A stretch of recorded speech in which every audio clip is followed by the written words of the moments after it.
Mount Espadang Bato. Isang technical mountain sa Rizal. Kilala ito sa matatarik na bato, exposed na trail, at biglaang pagbabago ng panahon.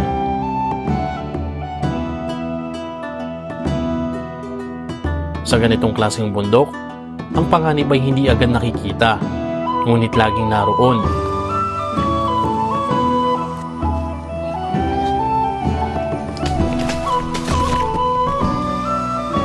Sa araw na ito, umakyat kami sa gitna ng bagyo. Basa ang mga bato, malakas ang hangin, at bawat hakbang ay kailangan pag-isipan.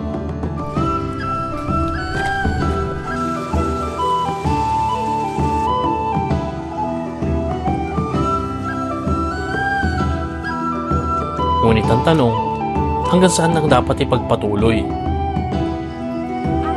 At kailan dapat umatras? Sa dokumentaryong ito, matutunghayan ninyo kung bakit mahalaga ang tamang paghahanda, weather assessment, pacing, at teamwork sa mga technical na bundok. Isang bundok na hindi lang sinusukot sa taas, kundi sa mga aral na natututunan bago pa man marating ang tuktok.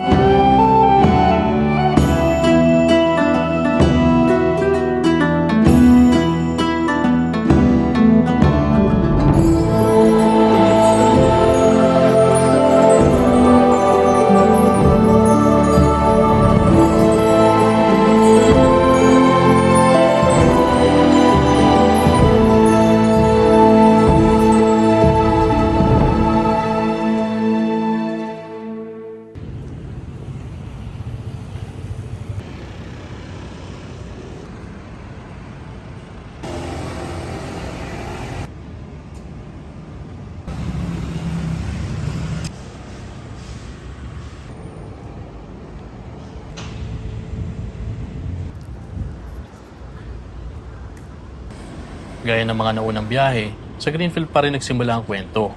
Ang pamilyar naming pick-up point tuwing may tawag ang bundok. Halos 2 oras ang aming binahe bago kami makarating sa Barangay Mascap. Madilim pa ang langit, malamig ang hangin, at kailangan muna namin maghintay para sa briefing at orientation paakyat ng Mount Espadang Bato. 3 bundok sana ang nasa plano. Pero dahil sa sama ng panahon at sa maputik na daanan, kinakailangan namin baguhin ang takbo ng araw. Isinagawa muna ang briefing at orientation para sa pag-akyat sa Mount Espadang Bato. Mahalaga ito lalo na may bagyo at maputik ang mga dadaanan. Dito pinaliwanag ang mga posibleng panganib, mga dapat iwasan, at ang kahalagahan ng disiplina at pakikinig sa mga guide. Sa ganitong kondisyon, hindi lang lakas ang puhunan, kundi tamang kaalaman at respeto sa bundok. Bakit ba mahalaga ang tamang paghahanda sa pag-akyat? Una, kaligtasan. Ikalawa, physical at mental readiness. Ikatlo, tamang kaalaman at disiplina. At panghuli, pag-alang sa bundok at kalikasan. Mahalaga rin ang ma-assess ang lagay ng panahon. Ang masamang panahon ay pwedeng magdulot ng madulas na trail at panganib sa pag-akyat. Sa bundok, tamang desisyon ang inuuna, hindi ang rurok.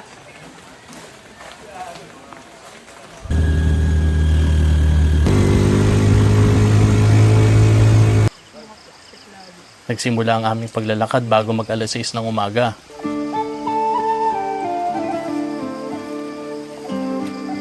Dito yung sinasabi kanina sa orientation pa lang na tamang pakikinig sa mga guide. Dahil sa maputik na daan, kinakailangan namin magsuot ng bota. Meron kasi sa drop point na marerentahan na.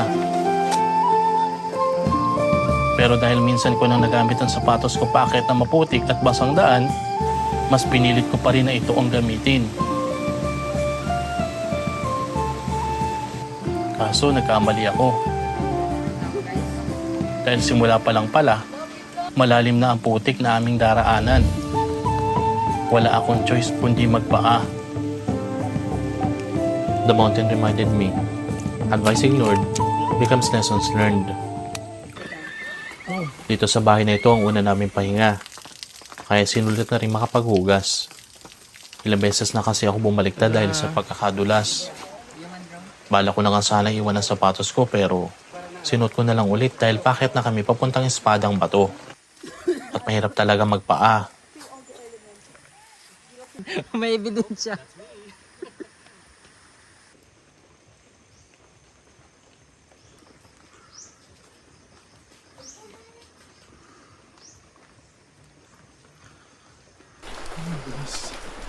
Sa gitna ng ulan at madulas na bato, ang tamang hiking shoes ang pagitan ng tapang at aksidente.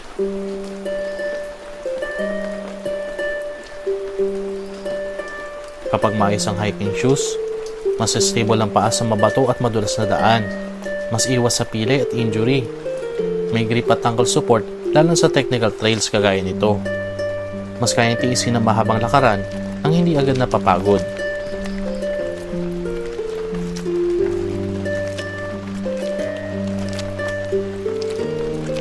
Sa bundok, hindi sapat ang lakas ng loob. Kung mali ang sapatos, bawat takbang delikado. Invest sa tamang hiking shoes. Dahil sa trail, paa mo ang puhunan. Pansa isa?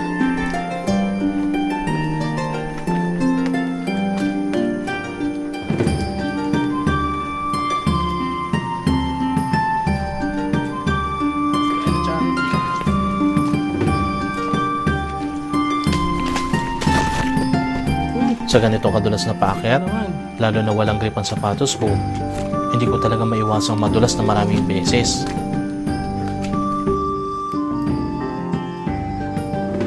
We are currently at Mount Punong Banoy para sa sandaling pahinga.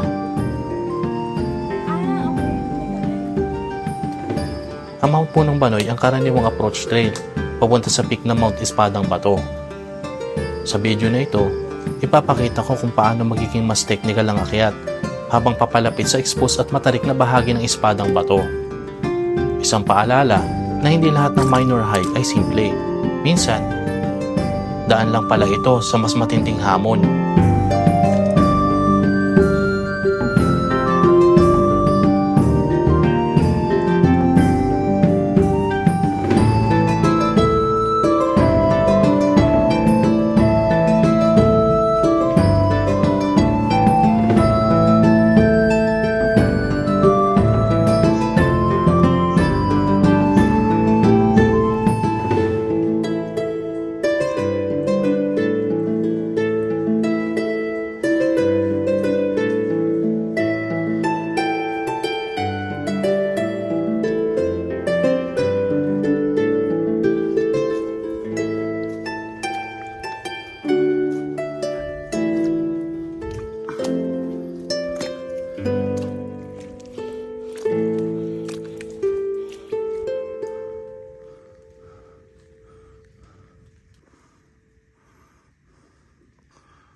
Nakarating na kami sa peak ng Mount Espadang Bato.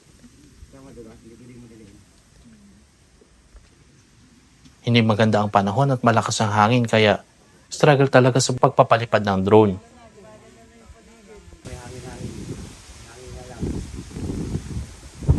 Buti na lang ang grupo lang namin ang nasa taas sa mga sandaling yun.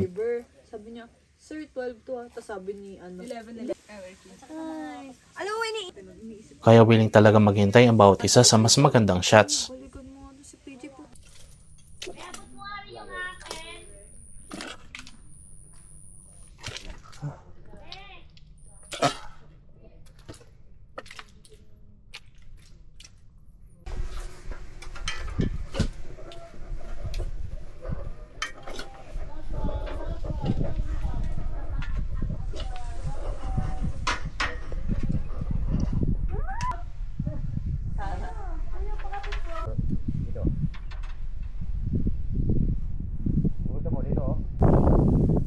Oh no.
We had already started descending from the peak of Mount Espadang Bato.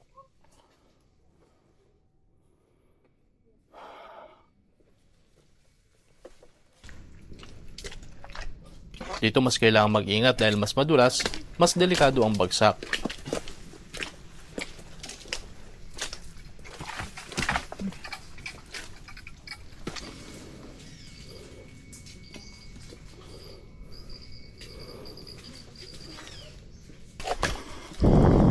Kung anong hirap paakyat, mas nakakaubos lakas itong pababa.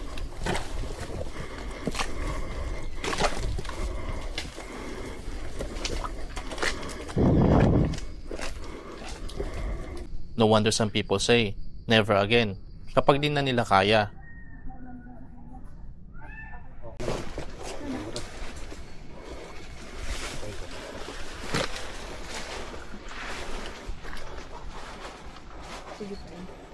Dali sa likod. Kaya may dali. We decided not to continue with the climb to Mount Ayaas. Ang original plan kasi sa akin na ito ay Mascap Trilogy, consisting of Mount Espadang Bato, Mount Ayaas, at Mount Sipit Ulang. Pero dahil sa bagyo at maputik na daan, hindi na kami pinatuloy ng aming mga guide. Name niyo po? Elisa. Ma'am Elisa. Yung mga bago kong friend. Si Ma'am. Hi, Amore. Amore. Amore talaga, Ma'am. Si Ma'am.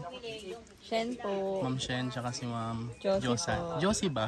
Josay. Ah, Josay. Ito si Sir. Pusa. Ay, si Likotin. Nikotin. Yung Facebook ng Likotin. Ah. Pero may alternative way naman sila para makontinue pa din namin ang trail na mas magaan. Thank you, Ma'am. Nagpunta kami sa Binakungan Falls nila para dun maligo at magbabad.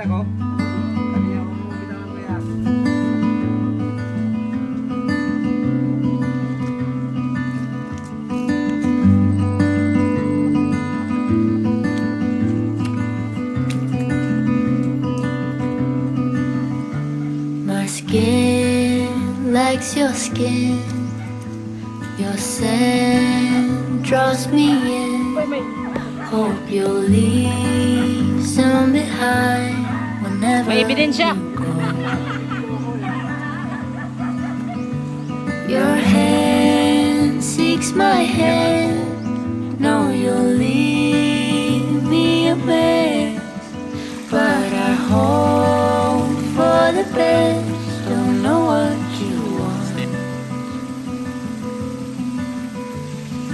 How can't you see what is right in front? Or is there something else that you need?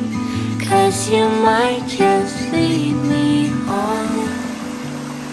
Please don't take me far. If we'll be what never was.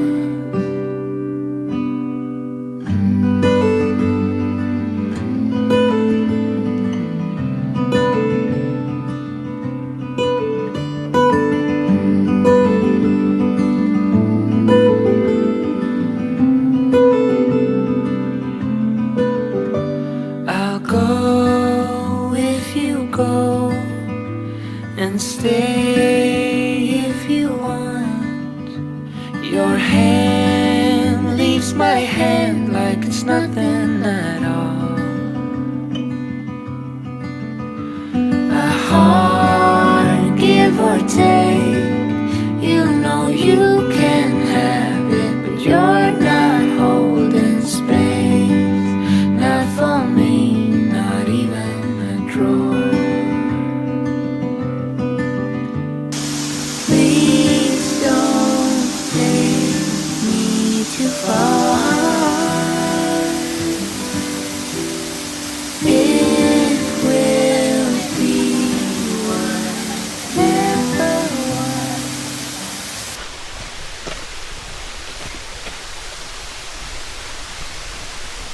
At last pauwi na din ang grupo namin and we took a shorter route para mas mapadali ang pagbalik namin kung saan kami nagsimula maglakad.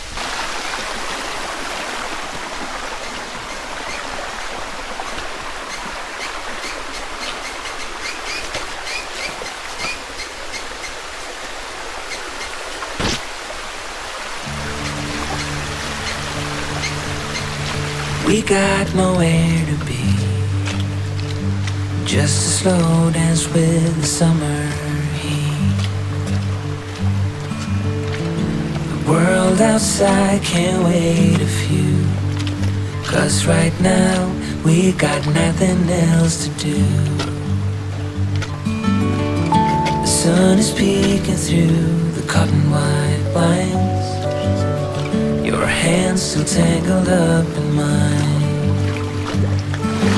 Feet on the wall, your head on me, floating easy.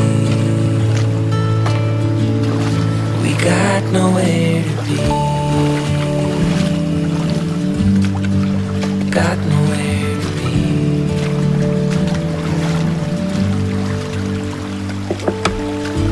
Your hair's a mess, but you don't mind. You just let it fall away like. Coffee's cold, but we take a sip, talk about nothing. Let the morning slip. Oh, it feels like that, like summer air through window cracks. Oh, it feels like that, like summer sun on quiet tracks. Ayun si boss, pagod na pagod. Lupit. Oh, it feels like that, like the summer rain that falls so slowly on the naked skin upon your back. Oh, it feels like that, like a love song on a worn out track.